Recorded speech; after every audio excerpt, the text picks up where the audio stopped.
यश सब ठीक है या दोस्ती टूट रही है?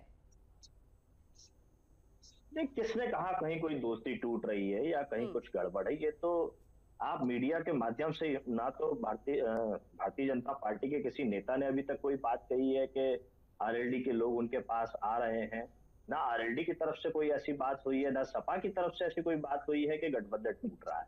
तो ये केवल मीडिया के माध्यम से ही बातें सामने आ रही है। तो ये बातें हैं, बातों का क्या है? जब तक कोई बात हो नहीं जाती है, हमारा गठबंधन लगातार चला है। और जो गठजोड़ है, ये हमने कैराना में भी देखा किस तरीके से भारतीय जनता पार्टी को हराने का काम किया। हमारा प्रत्याशी था, उनका चुनाव चिन्ह था, और दोनों दलों ने मिलकर के भारतीय जनता पार्टी को कैराना उपचुनाव को हराया है, मजबूती के साथ हराया है। विधानसभा चुनाव में भी मजबूती के साथ रहे और भारतीय जनता पार्टी की सीटें कम करने में हम लोगों ने योगदान दिया है।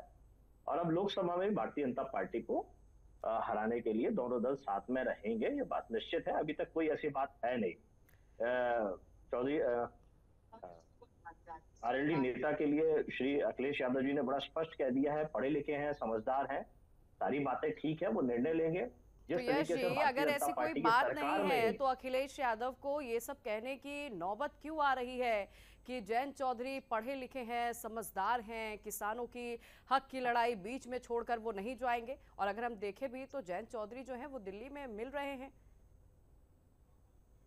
नहीं, सिमरन जी, जैसे जी सवाल आपने मुझसे किया तो जवाब मैं दे रहा हूँ। जी। वैसे ही माननीय राष्ट्रीय अध्यक्ष श्री अखिलेश यादव जी हम्म से पत्रकारों ने सवाल किया तो उन्होंने हम्म जवाब दिया कि क्या ऐसी कोई बात है, तो उन्होंने अपना बताया कि पढ़े लिखे हैं, नौजवान हैं और किसानों की लड़ाई को देखते हैं। तो जिस तरीके से पहलवानों की लड़ाई हुई है, किसानों की लड़ाई हुई है, और सरकार ने जिस तरीके से हमारे पूर्व नेता अजीत सिंह जी का अपमान किया है, उनका मकान खाली कराया है, हम्म आरएलडी के लोग और परिवार ये चाहता था, चौधरी चरण सिंह जी के चाहने वाले ये सब चाहते थे कि जिस तरीके से लाल बहादुर शास्त्री जी का, इंदिरा गांधी जी का और अन्य नेताओं का उन्हीं के निवास को स्मारक के रूप में बनाया गया है, उनकी याद में वो मकान बनाया गया है। तो वो चरण सिंह जी का जो मकान था, अजीत सिंह जी का जो मकान था, उसको भी उनकी याद में बनाए रखा जाए। और लेकिन अपमानित करके जिस तरीके से मकान खाली कराया गया था अजीत सिंह का, ये सब बात आरएलडी के लोग जानते हैं। तो भारतीय जनता पार्टी के साथ मित्रता करके कम से कम वो उस लड़ाई को कमजोर नहीं करेंगे जिस लड़ाई को चलिए आज सब लोग चलिए, ये मिलकर लड़ रहे हैं। विश्वास अच्छा ही वजह है कि बात नहीं बन पा रही है जो एनडीए की तरफ वो जाने का मन बना लिए हैं। देखिए, अभी राष्ट्रीय अध्यक्ष श्री अखिलेश यादव जी के आपने प्रोग्राम शुरू होने से पहले हम्म वक्तव्य दिखाया, उसमें उन्होंने बड़ा स्पष्ट कहा, हम्म बात सीट बंटवारे का उस तरीके का नहीं है जिस तरीके का दिखाया जा रहा है किसी भी गठबंधन में बार बार। तो बात तो ये है कि हमें बीजेपी को हराना है, एनडीए को हराना है। एनडीए को हम हराएंगे तो हम जीतेंगे कैसे? तो जो जीतने वाले उम्मीदवार है उनका चयन होगा, चाहे वो किसी भी दल से हो, कोई भी व्यक्ति हो जो विचारधारा को रखता हो और एनडीए की सरकार को हटाना चाहता हो।